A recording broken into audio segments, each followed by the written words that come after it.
The next thing I want you to really get into your head around branding is that your brand isn't just your colors and your logo. What you are doing is your brand. The way that you are being is your brand. The way you behave is your brand. Absolutely everything you are, who you are, how you be, how you treat people, how you make people feel is your brand. If you are somebody that constantly procrastinates about something, that is your brand. If you're somebody who just gets stuff done, that is your brand. If you're somebody who consistently, dependably, and reliably always shows up and does what they says they're going to do, that is your brand. If you're somebody who always leaves people feeling inspired and happy and uplifted, that is your brand. If you're constantly moaning and being negative and going, oh, this is happening and that is happening, that is your brand. The way you make people feel through your everyday behavior is your brand. And I dare you to go back to your Facebook profile or your Instagram, wherever it is that you hang out online, and read your last 10 posts. What do your last 10 posts say about you? If I didn't know you and I'm a potential customer and I go to your personal page or your business page or both, because they will, and I look at just your last 10 posts with my little thummy scroll, what would they say about you? Because it's really interesting to me as somebody who's been helping people build their brands for a very long time. I notice this so hard right now. And even when other people don't consciously notice it, everybody unconsciously notices it, because this is how we're wired as human beings, to pick up on these psychological and really effective feelings that we get when we see anything from anyone. Do we write more negative stuff? If so, that is our brand. Do we write really angry, raging posts all the time? It's like, that is our brand. And I'm not saying don't do those things, right? For you, that might be your position. That might be the angle you take, and that's totally okay. But is that what you want your brand to be? Because if it's not, then it's not okay. All right, it's about being congruent with what you've decided your messaging is and how you want people to feel and how you want them to see you, and therefore what you want them to say about you. The way that you show up will determine how people see you as a coach, a consultant, or an educator that they want to work with or want to avoid.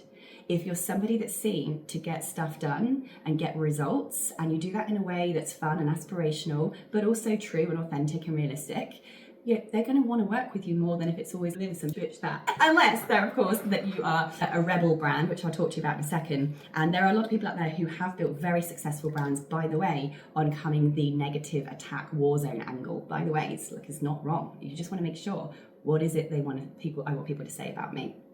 Okay with me so far?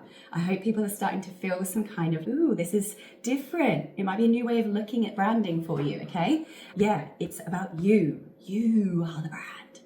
So what's your brand personality? What is your brand archetype?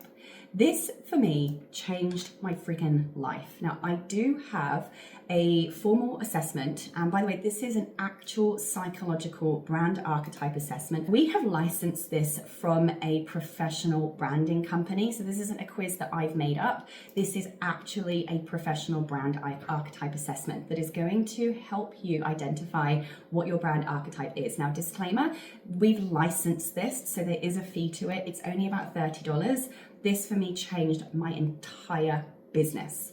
The second I knew what my brand archetype was, everything changed. And when you look back through my socials, you can actually see the day that it happened, because you can see it, you can feel it in the energy, okay? So let me explain this a tiny bit more. Your brand archetype is the messaging, it's the personality, it's the voice that you have in your brand. It literally will identify, using Carl Jung's psychological assessment theory, what it is that you want to leave people feeling like when they interact with you as a personal brand.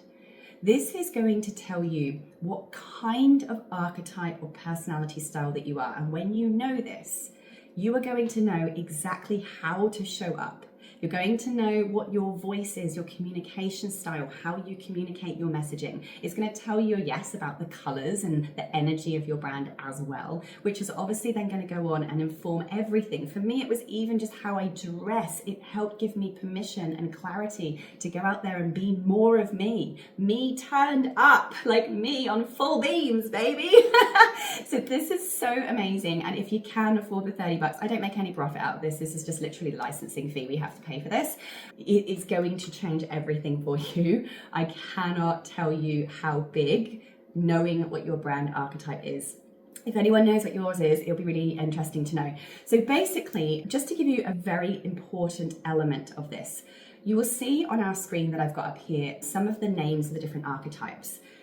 What you need to understand is that your archetype isn't about what you do, which is the mistake in branding that I had made for about 15 plus years. I thought my brand was about what I did, i.e. teacher, educator. I looked at this for years and assumed, because I hadn't done the actual assessment, that I was supposed to be a sage brand, the sage, right? It's like the wisdom, it's the person who knows, the teacher. I was like, obviously that's my brand because I'm a teacher. Wrong! Right? This is not about what you do. It's about how you make people feel when you're doing it. So when I did this actual assessment, bearing in mind, I'd spent years thinking I was the sage, the teacher, because I literally teach. Actually, Sarah Cordiner is an exact 50-50 split between the creator and the entertainer. Basically, I'm a cross between Lady Gaga and I don't know what else, I think that David Bowie or something. So what this did for me when I realized that I could be this real creative, that I could make and learn and share what I'm learning as I'm learning it, and I could do that in my really wild, crazy way. Any of you have seen me on the stage, like I literally dress as a cross between Lady Gaga and a friggin' ostrich because I can, because it's my brand, because I've been given permission to be that version of myself, which is the real, true, natural version of me. And it's really important in my brand because I'm the entertainer, that when I'm teaching, I make people laugh, that I make it fun. And that's why when you see videos of me on stage with people, half the room is literally peeing their pants laughing. In fact, I think I'm gonna have to start handing out panty liners on the way in because that's just now I've been given permission to make people laugh on the stage.